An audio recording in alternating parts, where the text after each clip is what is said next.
नमस्कार साथियों, मैं आशीष शुक्ला ज्योति पब्लिक न्यूज़ से।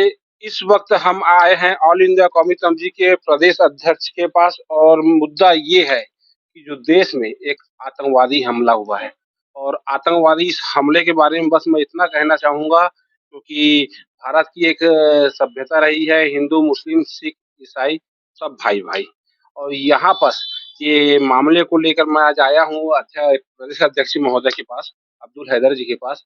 मुख्य कारण ये था क्योंकि इस बार आतंकवादियों ने एक शर्मनाक हरकत की है, क्योंकि गोली मारने से पहले हमारे भारतीयों को सबसे पहले उनसे पूछा गया कि आपको कलमा पढ़ना आता है कि नहीं? और उसके बाद गोली मारी गई। चलिए बात करते हैं, सर क्या बोलेंगे इस आतंकवादी ये हमला यहाँ कश्मीर में हो या दुनिया में जिस जगह में होता है ऐसा घृणित है, निंदनीय है और इंसानियत को शर्मसार करने वाला है। लेकिन साथ ही साथ इस बात को भी देखना चाहिए कि ये आतंकवादी घटनाएं हो रही क्यों? इसका कारण क्या है? कौन ऐसा कारण है? और घटना जब होती है, इतनी घृणित घटना हुई है कि निर्दोष लोग जो दोषी भी होते हैं तो भी उनको जान लेने का हक किसी को नहीं है। रह गई कलमा पढ़ के पूछ के बचने वाली बात, तो ये सब हकीकत से बहुत दूर है। वहाँ पे बहुत ऐसे भी काम हुए हैं जिसको मीडिया नहीं बता रहा है, जैसे एक मुस्लिम ने अपनी जान दी उनको बचाने के लिए। नहीं, मीडिया को बताना चाहिए, मीडिया को इस बात को भी बताना चाहिए। कलमा, आपने कलमा शब्द इस्तेमाल किया तो आप ये भी कर सकते थे। एक मुस्लिम था जिसने अपनी जान दे के वहाँ बचाई। अभी मेरे सामने एक वीडियो आया, कोटा की ब्राह्मण महिला थी, उन्होंने बताया कि वो 3 दिन से एक मुस्लिम के परिवार के घर में है, उनको कोई तकलीफ नहीं हो रही है। सवाल इसको हिंदू मुस्लिम या धर्म के नजरिए से क्यों देखा जा रहा है? ये हिंदू धर्म हो, मुस्लिम धर्म हो या दुनिया का कोई भी धर्म हो, उस धर्म में इस बात की इजाजत नहीं है कि किसी को भी जान लिया जाए। वो जो 4 राक्षस थे सर, मैं उनको राक्षस ही बोलूँगा, जो 4 आए थे जो मारे हैं, ये आतंकवादी हमला किए हैं, वो मेन बात कलमा को बदनाम करने की कोशिश की। नहीं, उनके बदनाम करने से कलमा बदनाम थोड़ी होगा। वो मुस्लिम है या नहीं है मैं नहीं जानता। मैं ये जानता हूँ कि वो मुस्लिम होने का हक उन्होंने अदा नहीं किया। मुसलमान किसी को मारने के लिए पैदा नहीं हुआ है। यानी इस्लाम का दूसरा नाम ही है इंसानियत है। अगर इस्लाम का तर्जुमा किया जाए, इस्लाम का ट्रांसलेशन किया जाए, तो उसमें इस्लाम का मतलब ही अमन होता है। अब एक किसी 4 हरामखोरों के या उनके आका जो भी उनको इस घटना को करने के लिए बोले हैं, जिन लोगों इनके पीछे हैं, तो ये एक 4 नहीं है, आप 4 बोल रहे हो, मैं तो बोलता हूँ 40 लाख है। और ऐसे हिंदुस्तान के अंदर भी है कि जो लोग इस प्रकार की घटना का समर्थन करते हैं या खुशी मनाते हैं, वो इंसानियत को शर्मसार करे हैं। उनको फांसी बड़ी छोटी सजा होती है। उनको हिंदुस्तान की जमीन नहीं मिलनी चाहिए। उनको ऐसा ढूंढ के मारो और उनको जला के राख कर दो ताकि उनकी रात भी यहाँ ना रहे।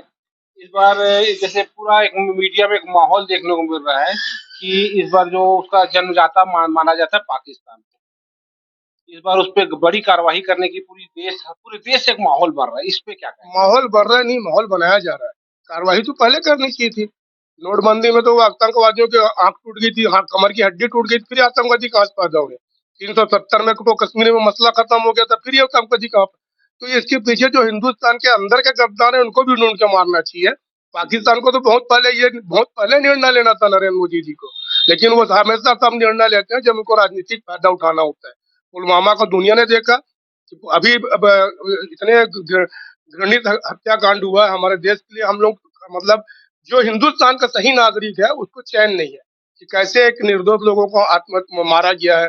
आप कलमा पढ़ने का जो बताता है मीडिया, हालांकि कलमा पढ़ा के धर्म पूछ के देखने वाली बात में सच्चाई कम है, क्योंकि वहां पे मुसलमानों ने पूरी मदद की है, लोकल मुसलमानों ने। तो नरेंद्र मोदी जी दूसरे दिन बिहार में रैली कर रहे हैं और बिहार में रैली करके बोल रहे हैं कि जो मुजरिम है उनको घुस घुस के मारेंगे, पकड़ पकड़ के मारेंगे। तो मोदी जी इनको आने क्यों दिए? पहले तो सवाल नरेंद्र मोदी से किया जाए, प्रधानमंत्री से किया जाए कि आप तो देश के 56 इंची वाले हो, आज हमारे 26 लोग चलेगा। मैंने तो एक इनका बयान सुना था कि 1 के 10 लाएंगे। तो हम सब हिंदुस्तान का पूरा हिंदुस्तानी नागरिक, मैं मुसलमान नहीं बोलूंगा, सब उनके साथ है, सब उनके साथ है।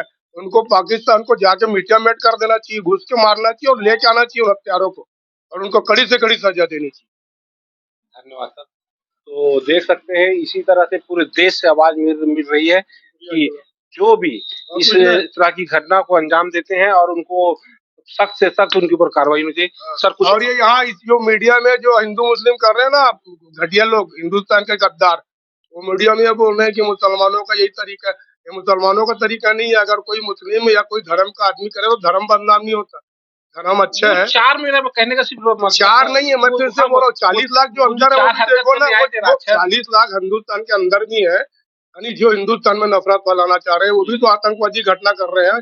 वो जान से नहीं मार रहे हैं लेकिन नफरत फैला के जी, एक जी, दूसरे को मार तो रहे हैं, दूर तो कर रहे हैं। तो उनसे भी सवाल पूछो ना कि आपने मीडिया में ये सब क्यों दे रहे हो। अभी तो सब पूरे हिंदुस्तान को एक होना चाहिए। जी, जी, बिल्कुल, मुसलमान तो इतना बिल्कुल। इसमें फंसा हिंदू हुआ है, मुस्लिम नहीं। अभी फिलहाल जो हिंदुस्तान का माहौल है उसमें मुसलमान ऐसा फंसा हुआ है कि अगर वो किसी गंदे कृत्य का समर्थन करता है तो वो गद्दार, और अगर वो गंदे कृत्य का विरोध करता है तो ये बोला जाता है कि ये घड़ियाली आंसू बहा रहा है। भैया जिन्होंने मारा है उनको पकड़ो, इनको जूता मारो, इनका पाकिस्तान को नेस्तनाबूद कर दो, हिंदुस्तान के मुसलमानों को सख्ती नजर से देखना बंद कर दे, बहुत बड़ी बात हो जाएगी। आरएसएस को और मोदी जी को समझ में आना चाहिए। बहुत बहुत धन्यवाद सर। चलो शुक्रिया।